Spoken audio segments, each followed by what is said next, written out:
Kendall here. New around here, welcome. Not new around here, what is up, home skillet biscuit? No one cares, but look at my cleric nails.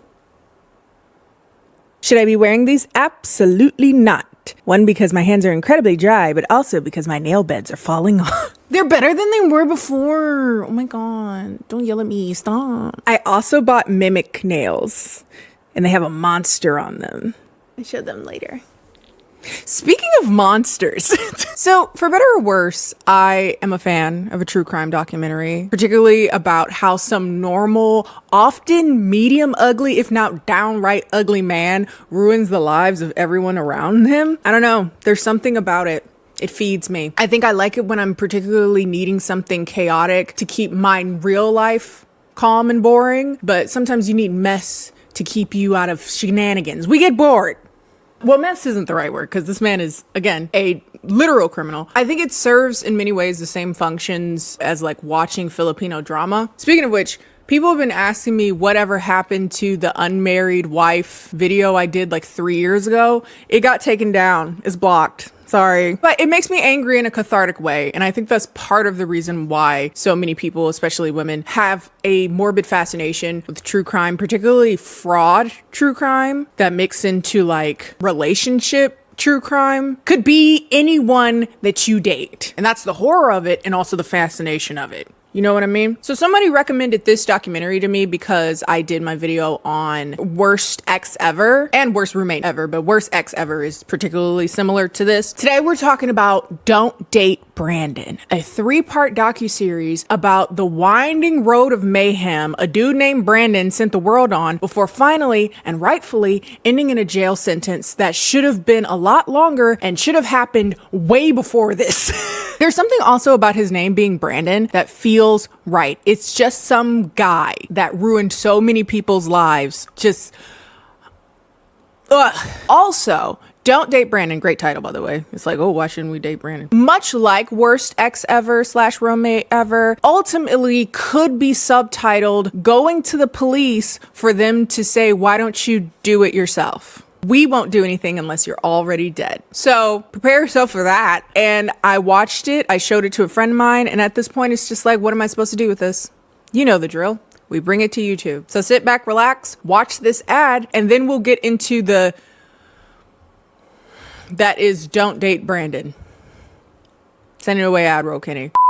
Hello everyone, this is ad roll Kenny, and today's video is sponsored by ThredUp, the online store that takes the fuss out of thrifting, baby. Have you gone to a thrift store and said, ooh, I would like something, only for you to be there for like 45 minutes, an hour, and find nothing because everything stinks like an old shoe. It's too big, it's too small, it doesn't fit your style. It's booty. But with ThredUp, it keeps all the things that are great about thrifting, like buying secondhand, helping the environment, giving a new life to clothes that just would have ended up in a landfill, without the things that suck, like having to rummage through bins. For me, especially as a tall plus-size girla, I struggle to find clothes in general. In any context, but especially in the thrifting context, it seems like people are only giving away their baby clothes, I guess. But if you're on ThredUp, you can search via your size, search via brands you like, luxury brands like Prada and Gucci and, you know, whatever you're looking for. And you can buy it secondhand, again, giving a new life to those items that would have just been in a landfill. Now, being that it's fall, I live and die in cardigans. So I bought a bunch of cardigans. It makes me feel like someone's really cool kindergarten teacher. Now, I did want to get out of my comfort zone a little bit with color for my cardigans because I'm very prone to getting a black or a brown. Though I did get a brown because I can't help myself, a tan. And it makes me feel like an office siren in the 80s. You know, just very like, ooh, hello, she's wearing knit and stiletto heels. Like, I'm confused. She's hot, but also wholesome. Originally $29.99, got it for $19.50. Originally $69.99, got it for $56. Originally $25.99, and I got it for $18.20. Originally $16.99, I got it for $11.90. If you would like to check out ThredUp, feel free to check them out using the link down below and use code Kennie50 to get an additional 50% off your first purchase. Big thanks again to ThredUp for sponsoring today's video. Now let's get on to the debauchery, baby. So again, aptly named Don't Date Brandon for the next 3 hours is going to tell you all the reasons why you shouldn't. Admittedly, it is a bit of a winding, confusing story with a lot of going back and forth in the timeline of his shenanigans. So I will try to simplify this down because there's a lot of names, there's a lot lot of people. It's so many people because he ruined so many people's lives. He's been terrorizing women since 1992, and he just got in jail like 2 years ago.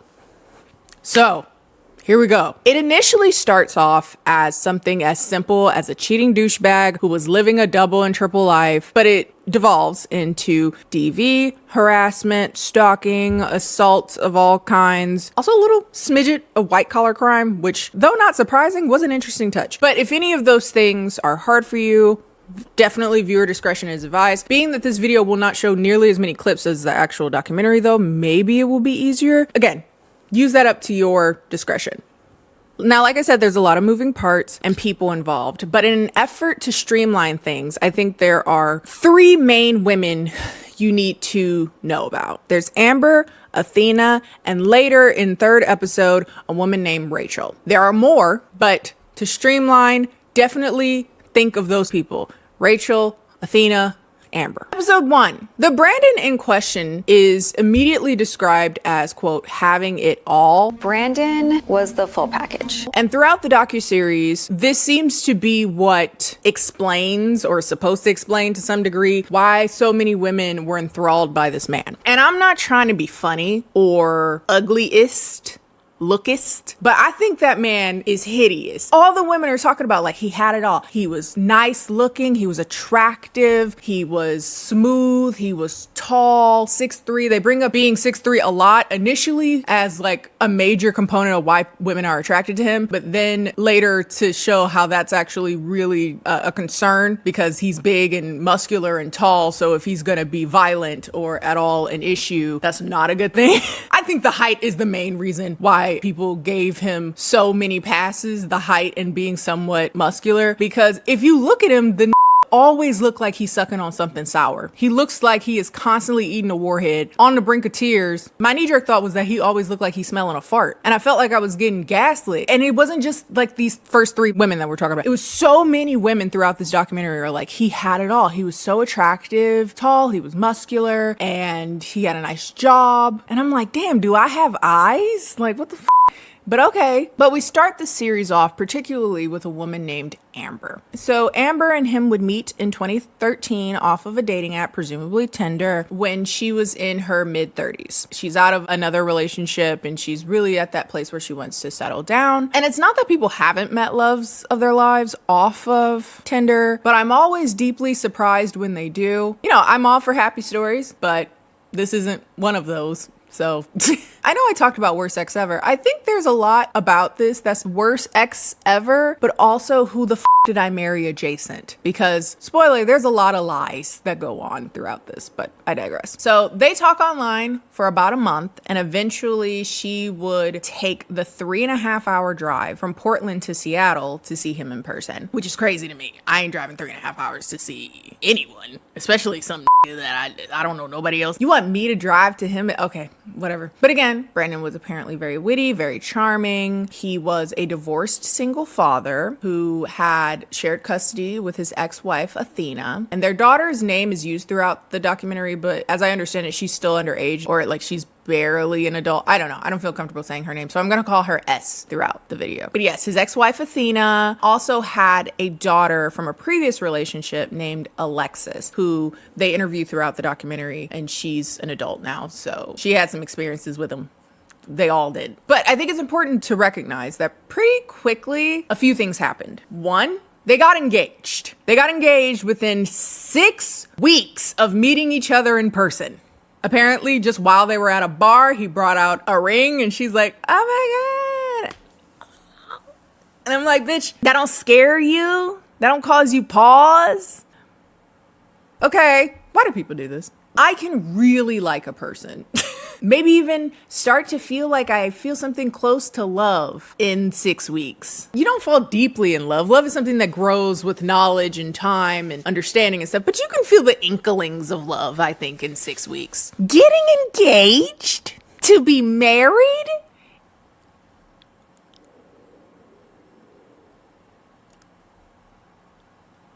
To legally tie yourself up with a stranger? I don't get that. Same shit with the tattoos. Y'all be getting tattoos of names on you. What do you do? Buy you? You was at an auction?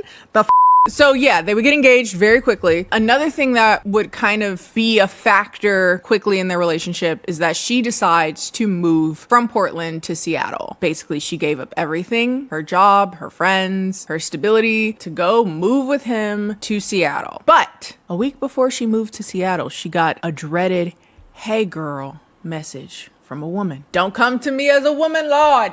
Don't come to me as a woman." But she said, "Hey, I just want you to know that I saw Brandon on Match.com." Now, this is right before she's supposed to move up, chuck her whole life and move to Seattle. And she finds out that this has a profile on Match.com. And this is something I'm kind of struggling with this documentary. So please give me some grace.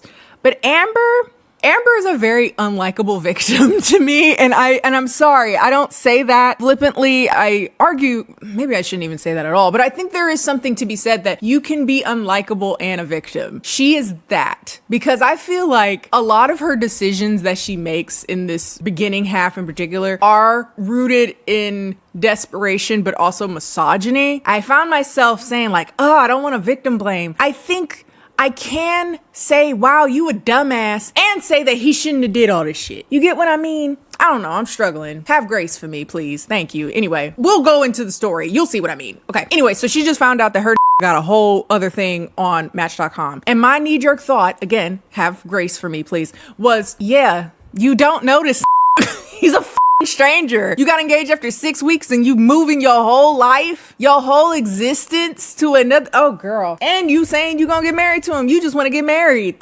Like, shit, y'all met after 6 weeks. He engaged you, gave you a ring. That's somebody else's ring. Like, he didn't buy that for me. Anyway, Amber was heartbroken, and she would confront Brandon, and he would do his baby please his way through why he made the profile. Somehow he turned it into a whole conversation about how bad his ex Athena treated him, and because she had him reeling or something, he decided to cheat on his current girlfriend.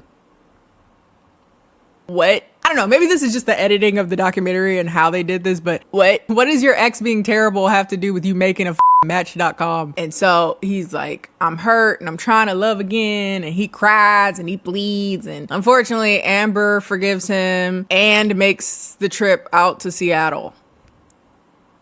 Speaking of Athena, he would go on and on about how terrible his ex Athena is, that she's a meddler and she's just very vindictive and petty. He would just say awful, horrible things about her, but they shared custody of their child. So she was in his life whether he liked it or not. And so in order to present a sort of united front against the machinations of Athena, he would go to Amber and say, hey, would you mind blocking her on social media? I don't want her to have access to our relationship. I hope you understand. And she was like, yeah, I'll do it. Another thing that he claimed that she did was be a gold digger, racking up over $100,000 of debt on his credit cards, joked about having another kid with him so she didn't have another baby daddy. These are the words that Amber used, baby daddy. But she believed everything that he said about Athena, so she behaved as he instructed her to. Athena, bad bitch, by the way.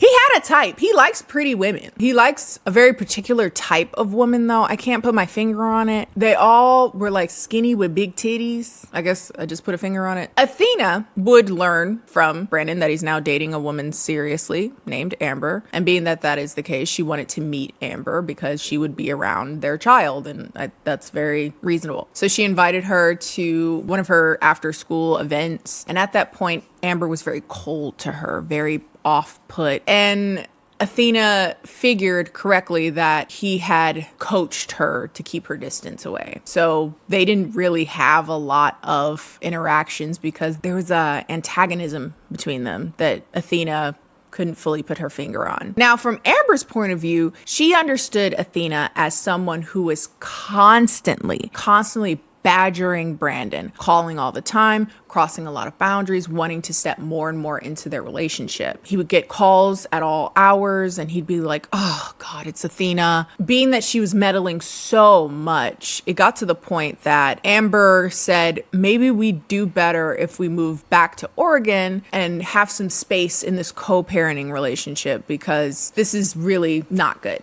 this is toxic. And so Brandon would say that they would make a new custody agreement. And one of the stipulations is that Athena and Brandon could only communicate through a parenting app. That is how they coordinate schedules, figuring out who's picking up the child, what's going on, when they're going to do things. And throughout these conversations, Amber would see that Athena was very contentious and very rude and very selfish. Brandon would also say to Amber that there was a court order between him and Athena, so that's the reason why they were using this parental app. And it's also why Amber would not be able to contact Athena, because that would be a violation of the court order. Now, I'm no lawyer, but that was confusing to me because Amber is just a fiance at this point. They're not married.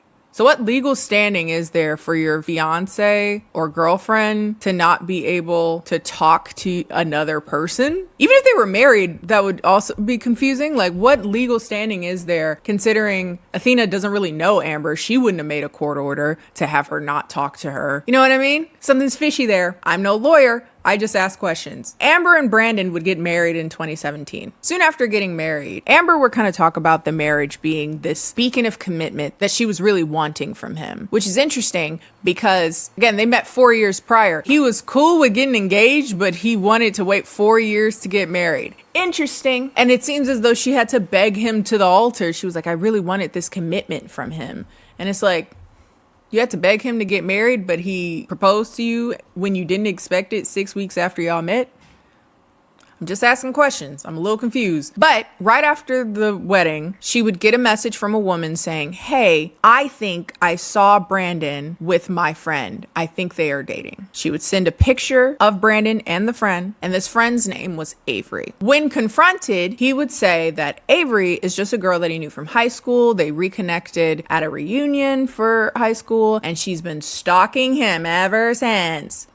So if you're counting at home, that's now 2 crazy women who are on the verge of stalking him because he's that guy. He's just so irresistible. Mind you, his baseline face looks like he's sucking through a straw, but I digress. It looks like fugu, like a blowfish. And y'all are like, yeah, man, this just does it for me. But yes, he's now claiming to his wife, Amber, that there are 2 women who are so obsessed with him. And he's like, I've done everything possible. All I am is just a nice guy. And just bitches be crazy. And they just love me. And she's like, oh yeah, bitches do be crazy. Okay, so Amber would ask to have a call with this woman, Avery, and to speak with her. And she did. A woman answered. She was like, hey, I've always had a crush on him. We never did anything. I'm sorry if it's been misconstrued. Like, I would never interrupt into his marriage. Sorry for the misunderstanding. And that was the end of it, supposedly. Brandon would say that he would get a restraining order against this woman, Avery, and Amber just chalked it to this increasing line of women who were just really wanting her ugly. But eventually, Amber started feeling the suspicion settle in, and it seems right when that was the case, Brandon would suddenly be diagnosed with leukemia. Supposedly. Despite this, he didn't want anyone to know, including his own daughter or Athena. He didn't want her to come to his doctor's appointments, and instead would say that he would drive up to Seattle to get treatments because there's some big, super tech, high-tech, state-of-the-art leukemia treatment there that he could get for 6 to 8 weeks and already be in remission.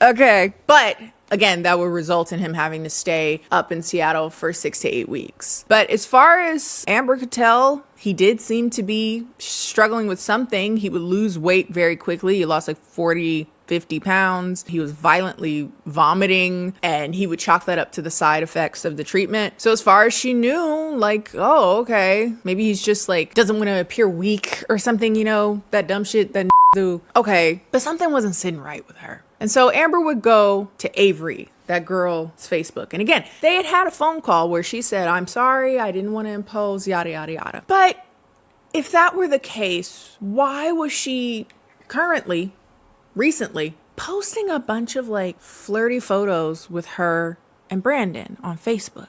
Now, Amber would go, my man, in her DMs, like, why are you next to my husband? Like, why are you standing next to my husband? Like, she wanted to fight. And Avery was like, bitch, this is my boyfriend. This is not your husband. Like, what are you talking about? And they were fighting again over this frog looking ass. But Avery's like, this is my boyfriend. What are you talking about? He says, she's crazy. She's stalking me. And her talking to you is a violation of the restraining order that I put against her. So he drives back to Seattle to take pictures of her getting arrested. These photos, by the way, one photo he sent to Amber as proof that she's going to jail for violating that order. 2018. And for some reason, he just has a lot of reasons to go to Seattle. He has cancer, supposedly. He has his child, of course. Oh, I don't feel like driving back. I'm so tired, yada, yada. But at one point, she would discover a bill he had for a townhouse up in Seattle that she did not know about. She's starting to, ask fair questions, which is, why does every bitch you ever dated suddenly is your stalker? Just unprompted. Every girl you've ever dated is so obsessed with you that they can't let you go. Why do you have such bad luck? Like, what's going on? And so, despite there being a protection order against her reaching out to his ex-wife, Athena, she decides to do so anyway. Now, this was confusing to Athena. They had never had a very warm relationship, again, if you recall, and she hadn't heard from her in years at this point. But she reached out saying like, hey, I just have some questions about certain things, particularly like things that were said in that parenting app. And Athena says, what parenting app? She says, the parenting app that y'all were court ordered to use in your parenting plan because of your contentious parenting thing. And she's like, we don't have a parenting plan that involves a parenting app. Well, like, what are you talking about? So Amber sends over screenshots of the conversations they had been having via this parenting app for the last year and come to the conclusion that Brandon had been talking to himself for the past year on this parenting plan to make Athena look crazy this entire past year. And finally, it started to sink in that Brandon is a liar. And if he's willing to lie about something like this for a year, pretending to be Athena, now what the else would he lie about? They start getting together. They start comparing stories. They're like, oh, some things that Athena had no idea about. And considering, again, they share a child, she probably should have known these things. One, she didn't know they were married. She didn't know they lived in Oregon.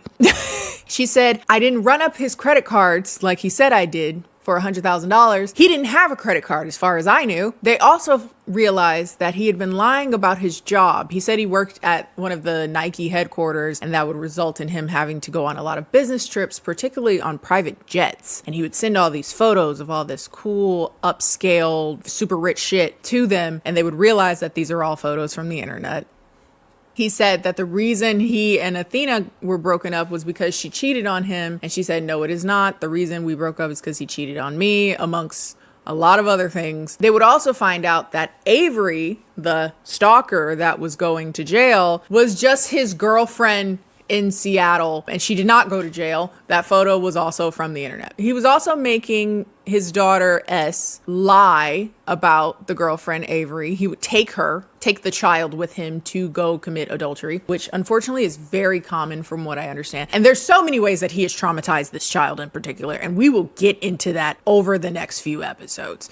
But they would compare about the leukemia, and Athena says, that's news to me. He did tell me that he had lung cancer right before he met Amber, and that he was in remission from that. He would show documents, physical proof, fake emails, email threads, message threads, medical records. When do you have time to do this shit? Did this sleep? This is some real Legion shit. When do y'all have time to do things? Because he did have a job at one point, and maybe that will free up some time. We'll get to that. But like, Athena didn't know that her child was being driven 3.5 hours to a different state. Do you know how terrifying that is? So now they realize Athena isn't some crazy stalker, horrible person that he had been making her out to be for the last 5 years. She's actually gonna be someone that teams up with Amber to help get the word out about how terrible this man is, because as we will soon learn, he has a history of not just being a bad boyfriend, but genuinely being a terrifying,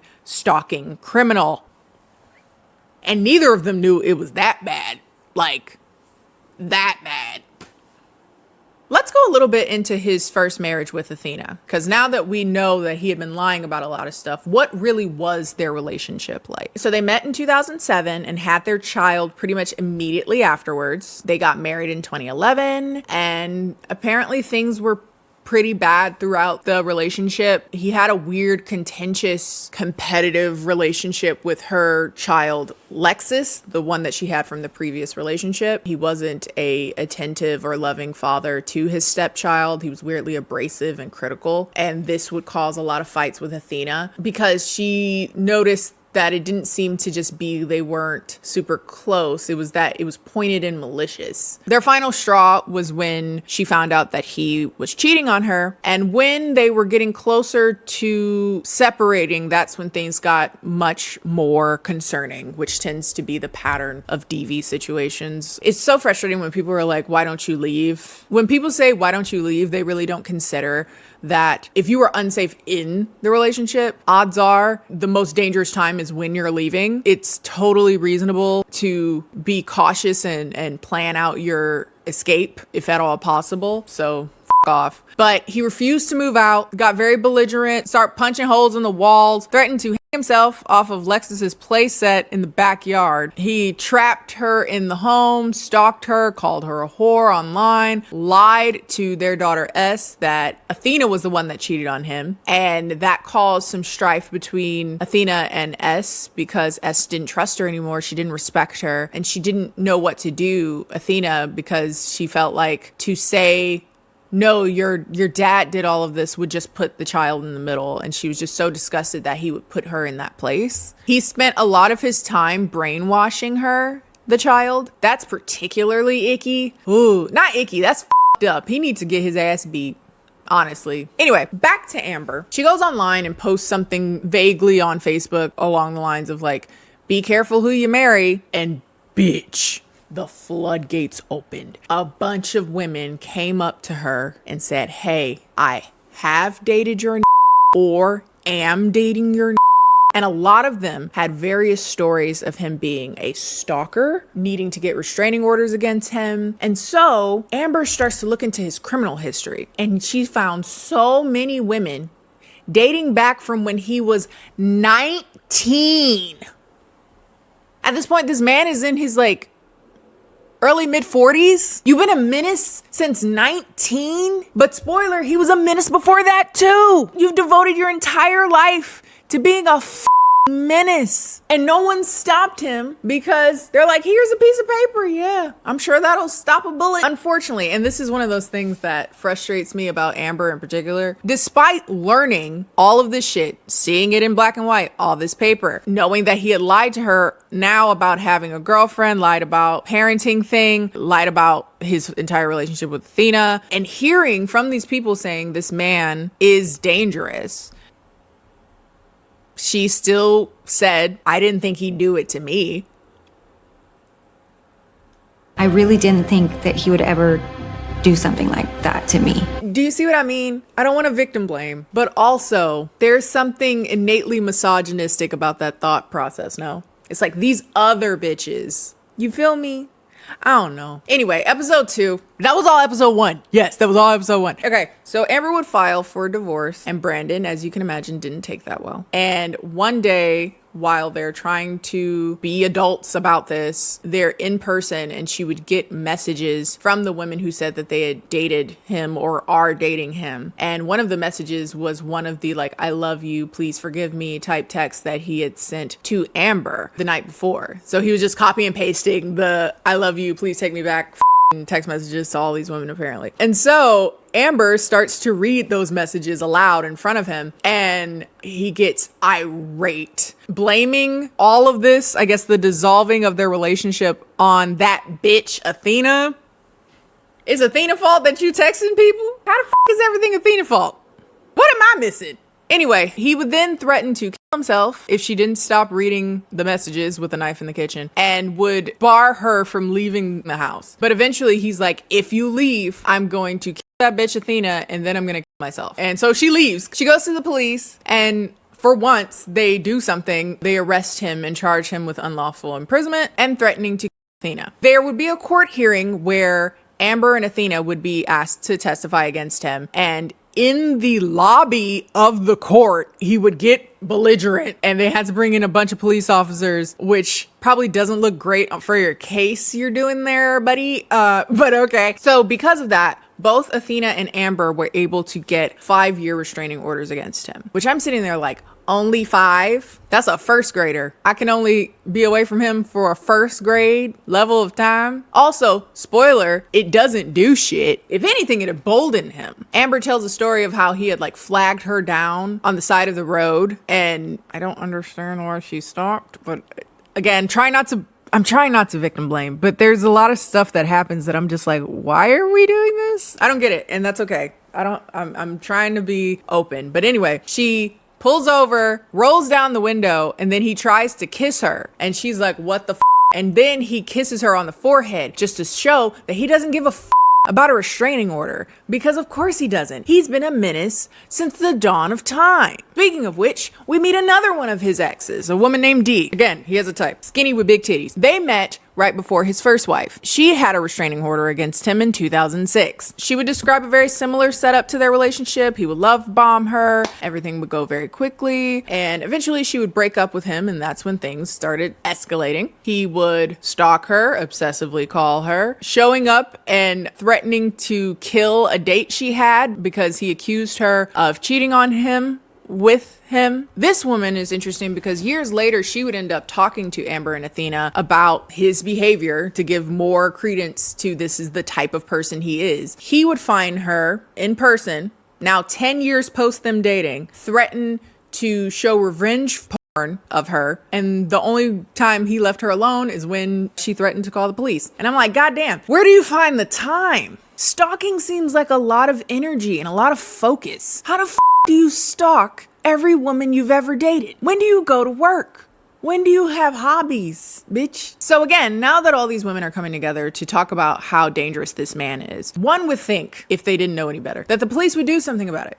At the absolute most that these women could get was a restraining order, a piece of paper that said, don't come near me. And if you kill me before they get here, it's a mulligan, I guess. So instead, Amber and Athena decide to make a podcast talking about their experience with Brandon, talking about their experience with DV, how they found out, how they became like FBI agents to find out all this webs of lies that Brandon had put everyone under. They decided to call it Ex-Wives Undercover. We could have had a better name than that. But I appreciate the general purpose, which is to educate women about DVs and advocate, because they kind of describe the entire experience like being in the eye of the storm. It's helpful to have other people who have had similar experiences. Imagine being such a terrible person that your exes came together on a public platform to warn to stay away from you because the police won't do shit. This is where we're at. And what we'll soon find is that there's even more women that he terrorized all the way back from 1992. Now we're gonna meet Kelly. Kelly was his first girlfriend back in high school when he was like 14, 15, 16. And he was a piece of shit then. Damn, from birth, he was controlling and clingy. He would yell. He would push her if she didn't want to kiss him. He would tell her what to wear, get between her and her friends. He bullied her, calling her overweight, and she wanted to leave him. And every time she would try to, he would threaten to kill himself and or stalk her. So it goes to show it's a tried and true thing. He'd been doing it for a very long time, talking about, hey, if you leave me, I'm gonna kill myself. Spoiler, ain't dead yet. I say, call his bluff.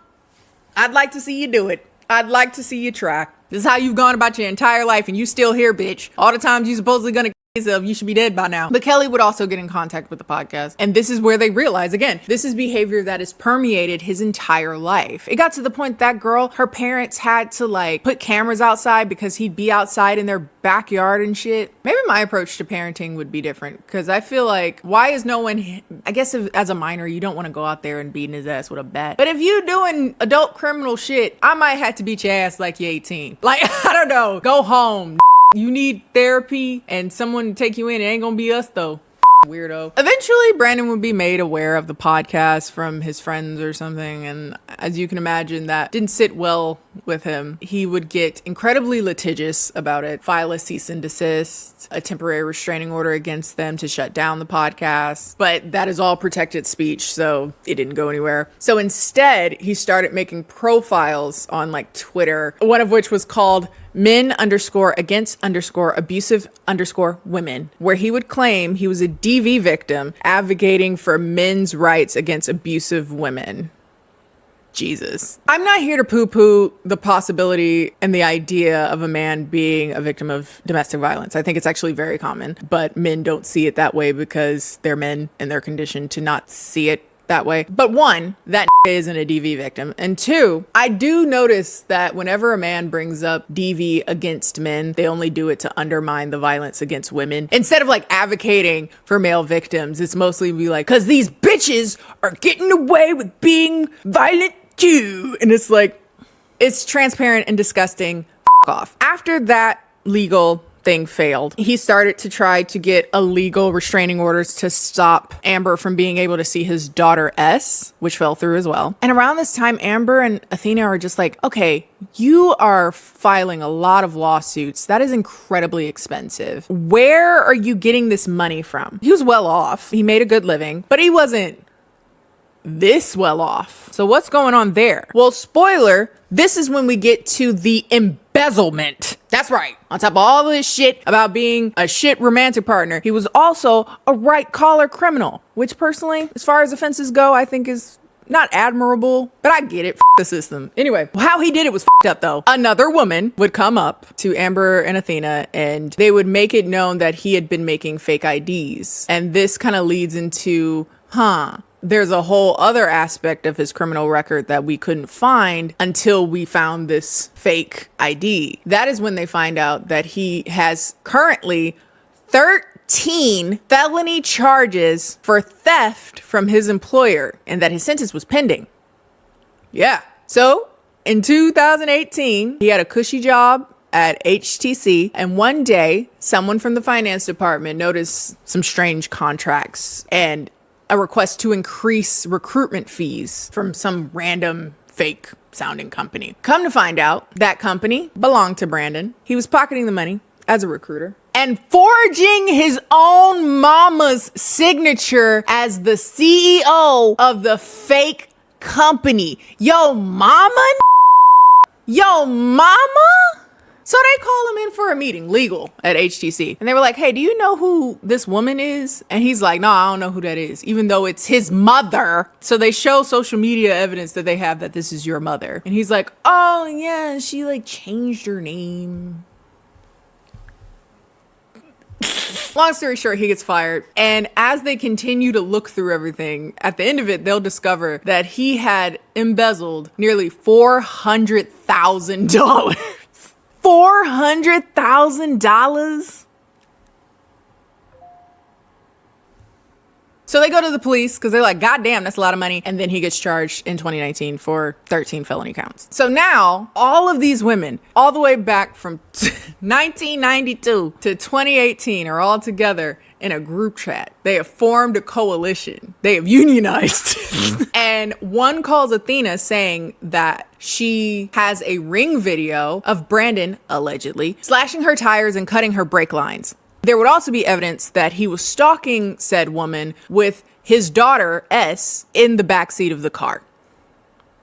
Now, I think this is a good time to bring up how he still has shared custody of the daughter, S. If you recall, Athena has a 5-year protection order against him. Apparently that doesn't immediately go over to their daughter. He's able to have complete and utter access to her, and the only times that they can interact, Athena and Brandon, is when it's in regards to their child. So one day he comes to pick up S with a suspended license and doesn't bring her home. So Athena calls the police, and the child, now 12, starts texting SOS. Brandon had gone on a high-speed chase from the police, and because he was driving so fast and so recklessly, the police pull back for S's safety. The chase ends with him leaving the child at a pizza shop, giving her $10 and said, wait for an Uber.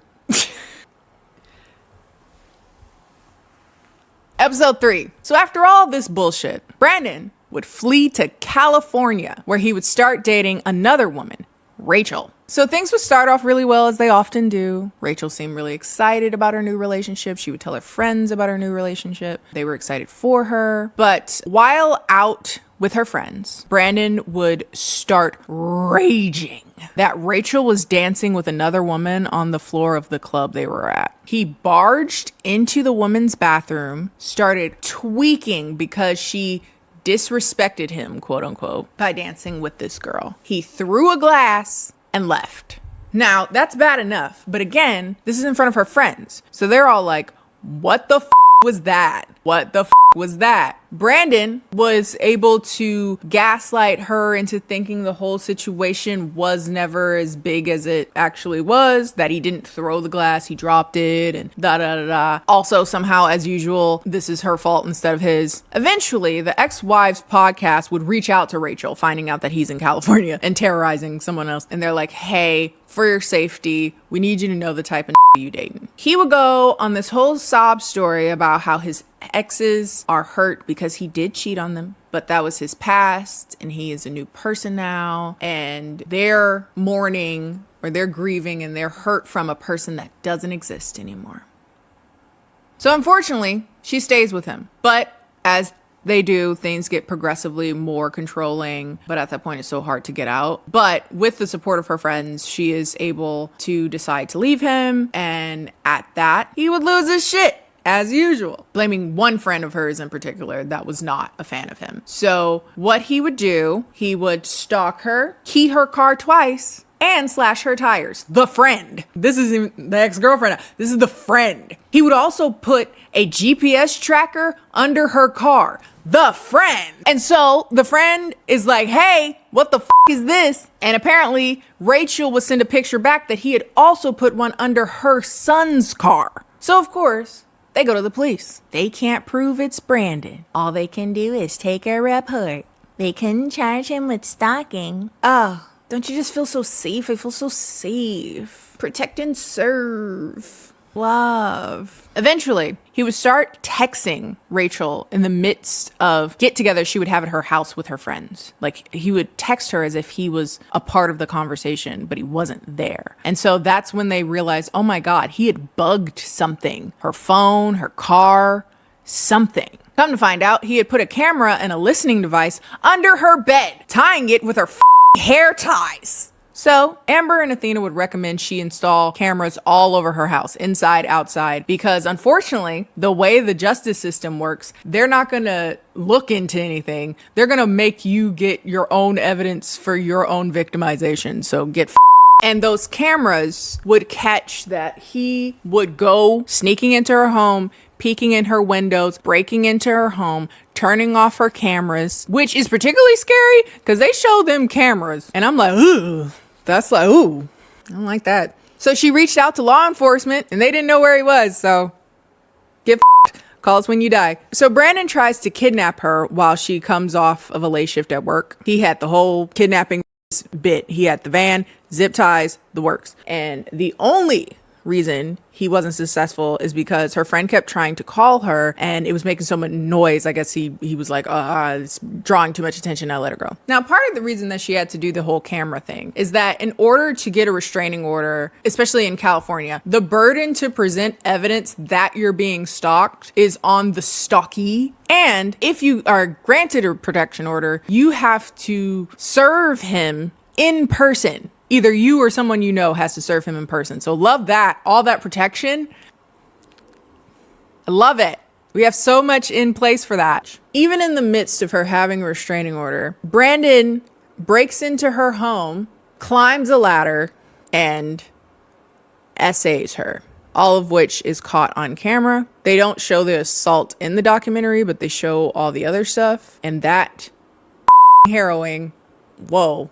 So she now has video proof of her assault, but she was too ashamed and traumatized to report it. But she did get granted the restraining order, and he was served by a friend of hers. So at this point, he has gotten another restraining order, and Amber and Athena would get a message from one of his friends. He had reached out to this friend basically saying he was going to kill himself because, quote, bitches pushed him too far. He would send a video of himself in a car with a gun, which he wasn't allowed to own because of all the restraining orders. And again, capital H, harrowing, he would break into Rachel's home while she had a guy over, held them at what seems to be gunpoint, and waving a knife, all of which is caught on video because she still had one functioning camera in her bedroom. That is gnarly to see. Like, that is wild and uncomfortable. I'm not going to show much of it for obvious reasons, but he is waving around what appears to be a gun. He is threatening to both of them, pushing Rachel, putting her in a headlock, hitting her date in the forehead with the butt of the gun. So he's like bleeding profusely from his forehead. And eventually things pop off between the guy that she brought over and Brandon. They start to fight. They start to tussle. In the struggle, Brandon accidentally shoots off the gun, and that's when they find out it's not a gun, it's a taser. Still bad, still awful, fucking terrible, but at least no one will die from that. But he does still have the knife, so still fucked up. All of it is bad. All of it is scary. All of it is awful. So luckily, Rachel's date has a background in jiu-jitsu and was able to choke him unconscious as she called the police. I need to take up jiu-jitsu. I've been talking about it for years, and there's a place not that far away. I should really get into it. Anyway, the police would come. He would resist arrest, try to run away, hopping a fence, and eventually they would shoot him with a taser, and that was hilarious. Taser. Oh. Loser. As they arrest him, they would find in his possession duct tape, handcuffs, zip ties, and a brunette wig in his car. It would seem he was looking to kidnap her and most likely do worse. So while in custody, despite there being a videotape of him doing all this shit, he tries to lie. And admittedly, that was some of the comedic relief I needed because it was getting heavy, baby. It was very funny. Hey, she said you put her in a headlock and pushed her. And he's like, I would never put my hands on a woman. What do you mean? I swear on my daughter, I would never do that. Okay.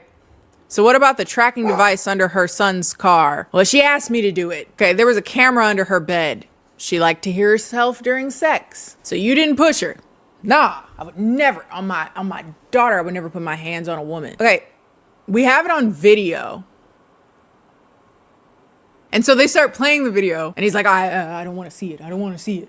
I bet you don't, bitch. They also discover all the murder supplies, the Murder R Us kit that he had. He claims that, you know, all of it was sex stuff, and the wig was for a costume party in March. But after going full serial killer, he pleads no contest to charges of attempted kidnap with the intent to commit an assault with a deadly weapon. He also pleads no contest to the 10 of the 13 counts of the HTC fraud, which I completely forgot about that already, which he served 3 years concurrently with the 10-year sentence. But honestly, who cares about the white collar? Because I mean, again, push this off a building.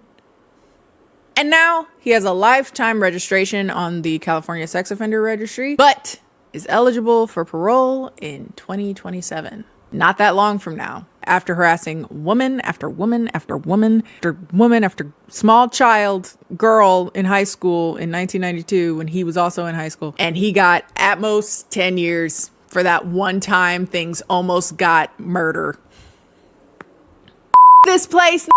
Whole system is horseshit. How did it take attempted kidnap and murder for you to listen to any of these women who have filed a protection order against this? Hello?